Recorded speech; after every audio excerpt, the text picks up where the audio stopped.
Hi, everyone. Thank you so much for hopping on. We're already at 96 people, which is absolutely incredible considering this was entirely digitally organized.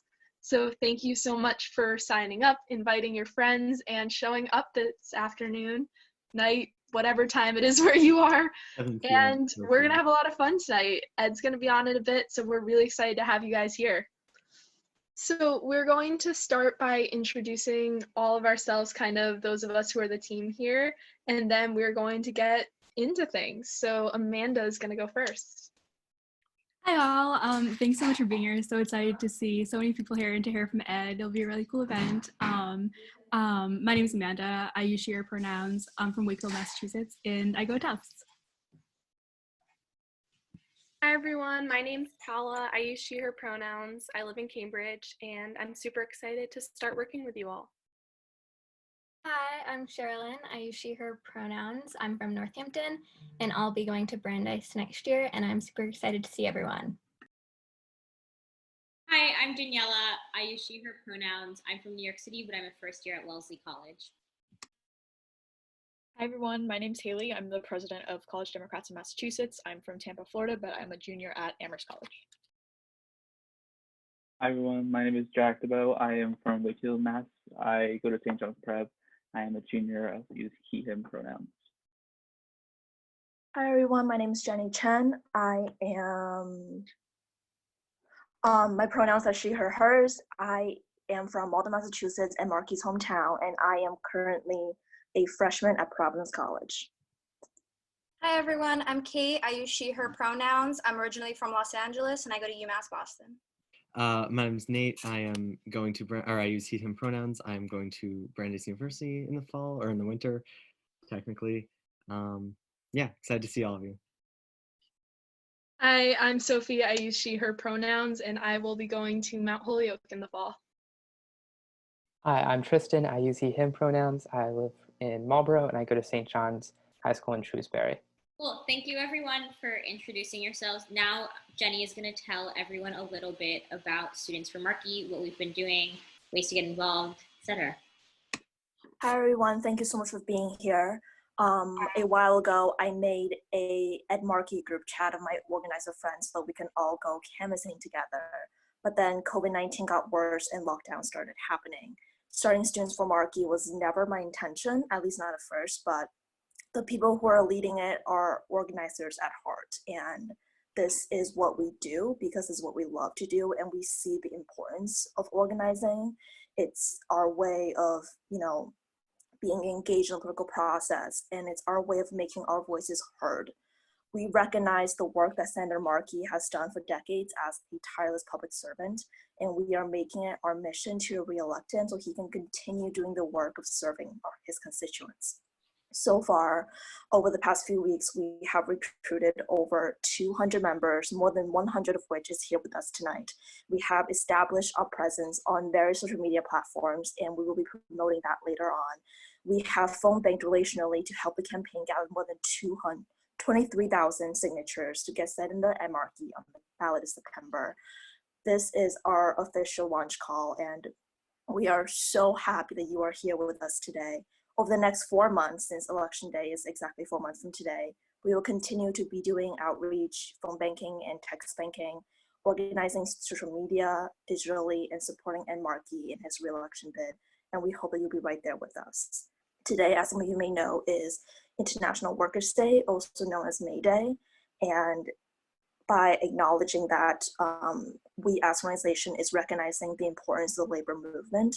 And we are so proud to be standing beside a senator who is a champion for working families and who is such a huge supporter of the labor movement and of people who are fighting for workers' rights across the country, especially in a time of crisis, in which our healthcare workers and our other emergency workers are not receiving the support that they should be getting from a government. And we will continue to fight alongside Ed Markey for the rights of workers, not just during a crisis, but at all times. Hello, everybody. Hi. Hello. Hey, Senator. Thanks for all getting on. Thank you for being here. Fabulous.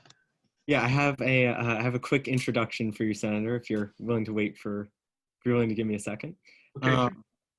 Yeah, so first of all, we know that every US Senator has a really busy schedule, and that's even more so now. So just want to thank Senator Markey for taking the time to be on our call tonight, and we're really, really excited to have you with us.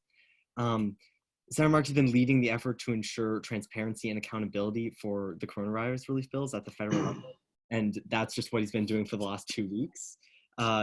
Before that, he's been a champion for so many crucial issues, not just the Green New Deal, but universal broadband, curing Alzheimer's, public election financing, more than I have time to get into right now. So like I said, I'm going to be brief, so let's just give a big welcome to the congressional free throw champion, the most progressive senator in the Senate, and the sneaker king of the Senate. So without further ado, there's no malarkey. Here's Ed Markey.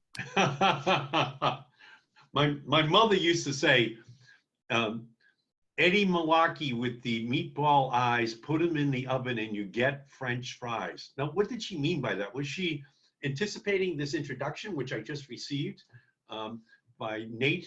Thank you, Nate. Thank you so much for that great introduction. And thank all of the rest of you who are on the call this evening.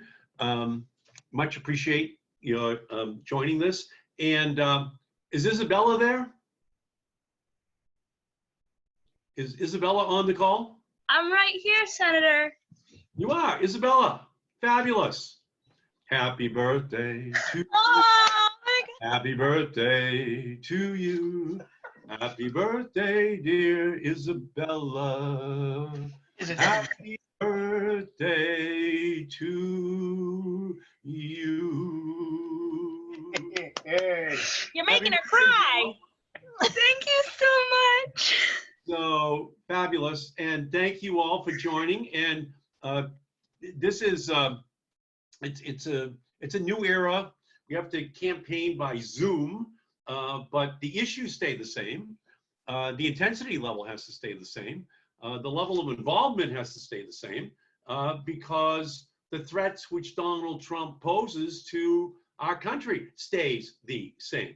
So we can't agonize. We have to figure out how to organize online, on Zoom, on any other medium that is available to us so that we can ensure that we get our message out. So let's just take issue number one. Let's just take the climate crisis. Donald Trump is the denier in chief. He sits in the Oval Office. He doesn't fully appreciate the fact that Mar-a-Lago is going to turn into Mara Lagoon over the next 15 years, as will many other parts of the United States and the planet. We know that the temperatures are rising and rising and rising, and with it, the seas are rising, the Arctic is melting, Greenland is melting. We know what is happening. So we have a moral responsibility to do something about it. That's why Alexandria Ocasio-Cortez and I introduced the Green New Deal just a little more than a year ago. And that introduction of that bill transformed the whole debate on climate change. We just injected an energy level into it. Why?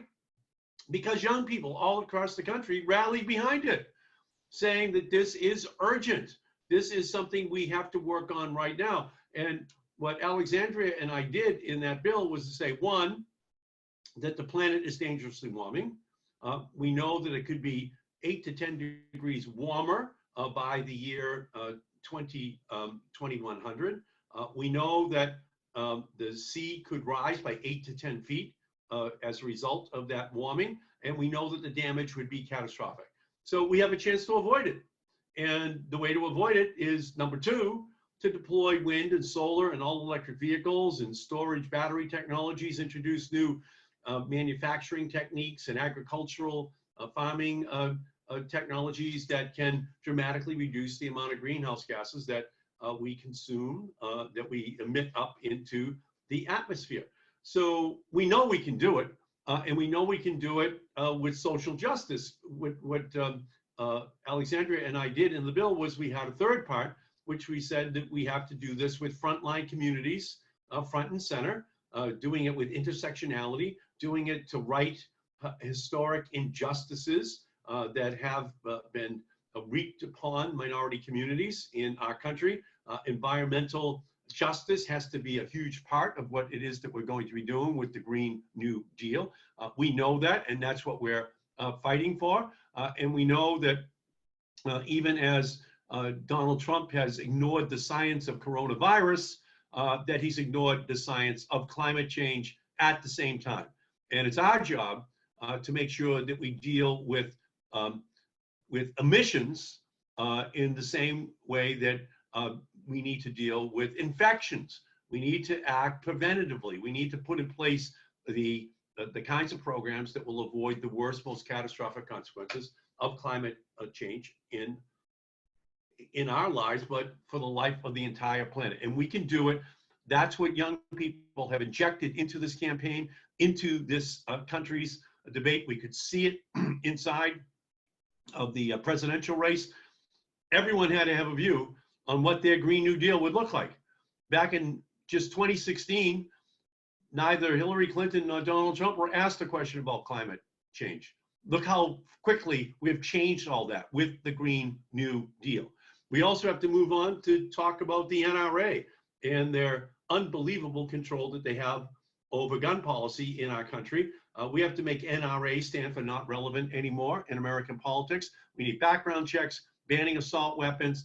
We have to make sure that you can't get an gun on Instagram.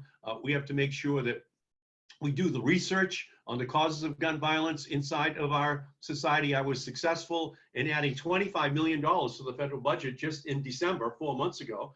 For the first time, the CDC is going to begin to do research on the causes of gun violence inside of our society. So that's a big first, but we can't stop.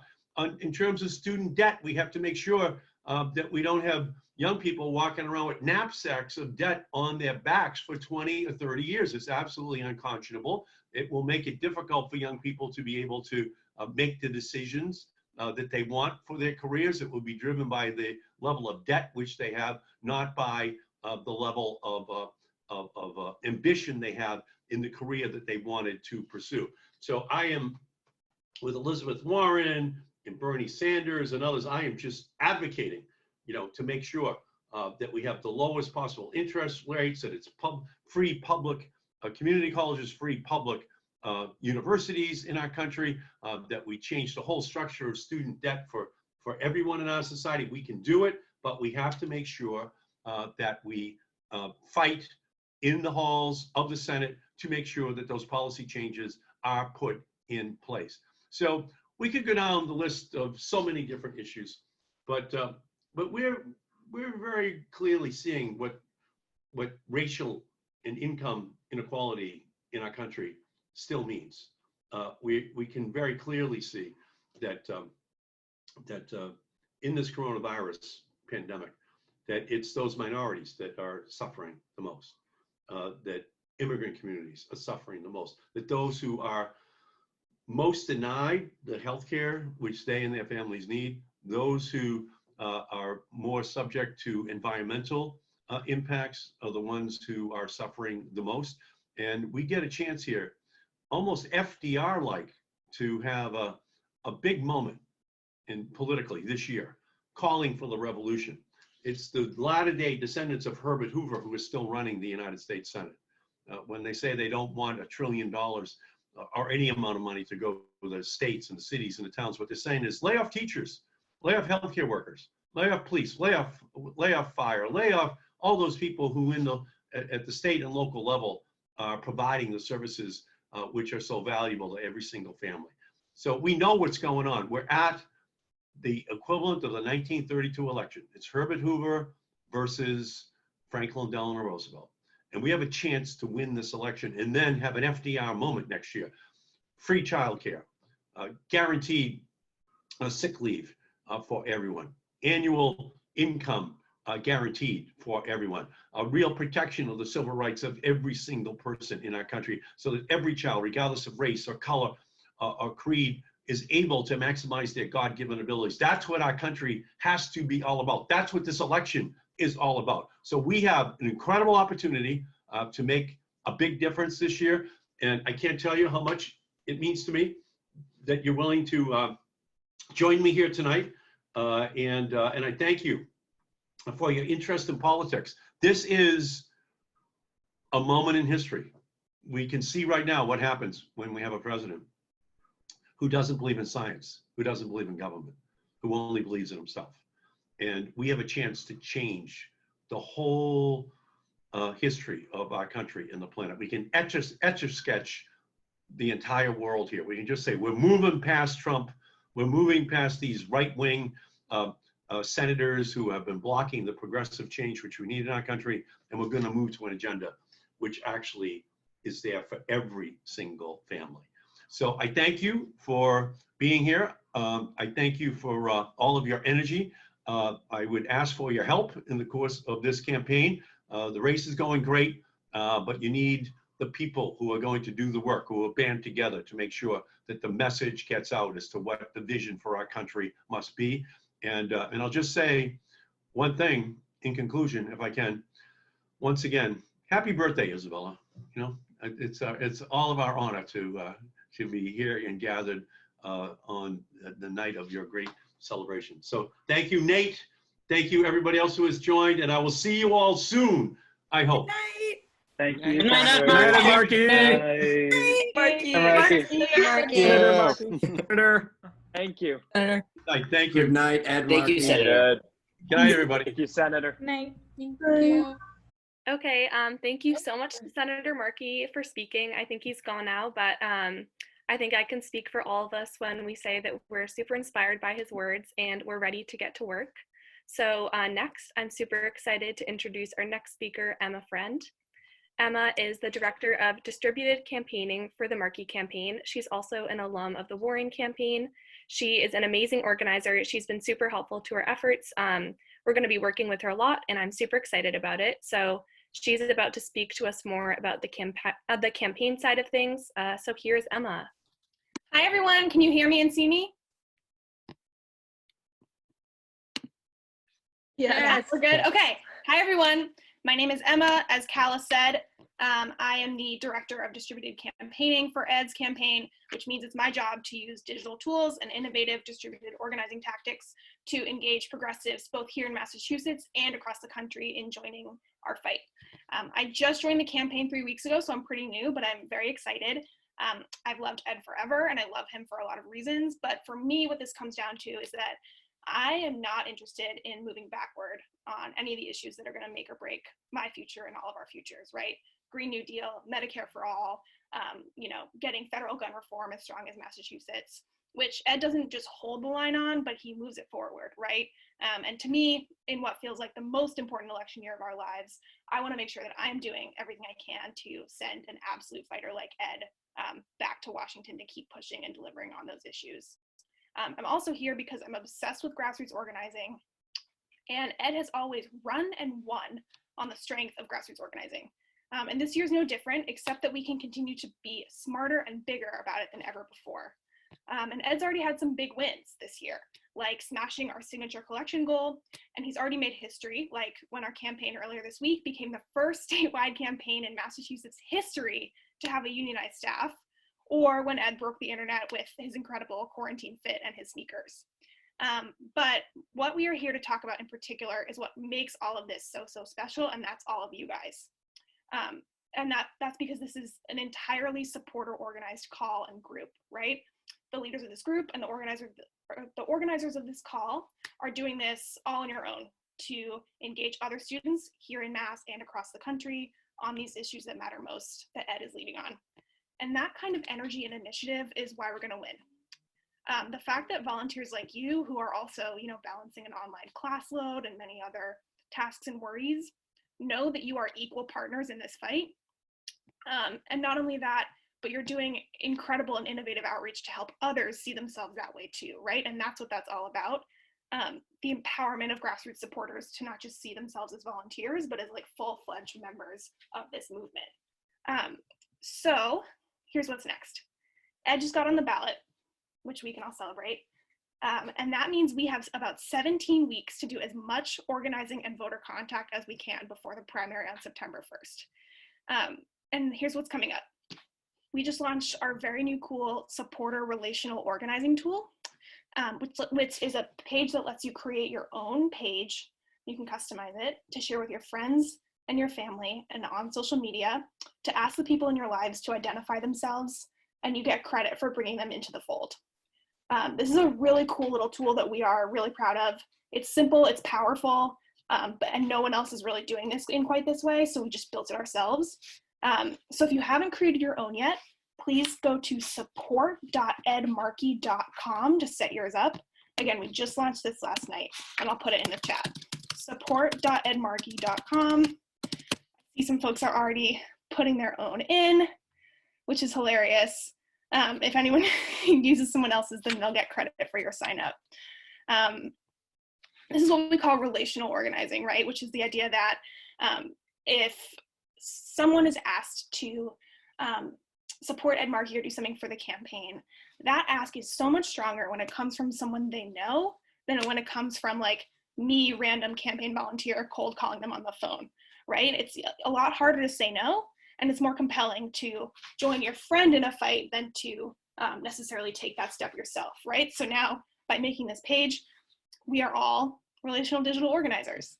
And you can share it with lots of different people in your life. If you've ever joined a relational phone bank, you know that, it's not just your friends and family, but it's getting creative and thinking about all the different people in your life, right? Who are the last 5 people you texted? Who are all the people that you talk to on social media? Who are like your parents' friends that you see getting really excited about politics on Facebook that you could maybe like DM it to? And the sky's the limit in terms of how you can kind of customize it and add, why you're in this fight and why other people should join you. So definitely set yours up as well. And this is particularly good for all you out-of-staters who might be on the call. We're going to be launching national call and text teams pretty soon. So please make sure you've joined our volunteer Slack to learn more about how to get involved with that.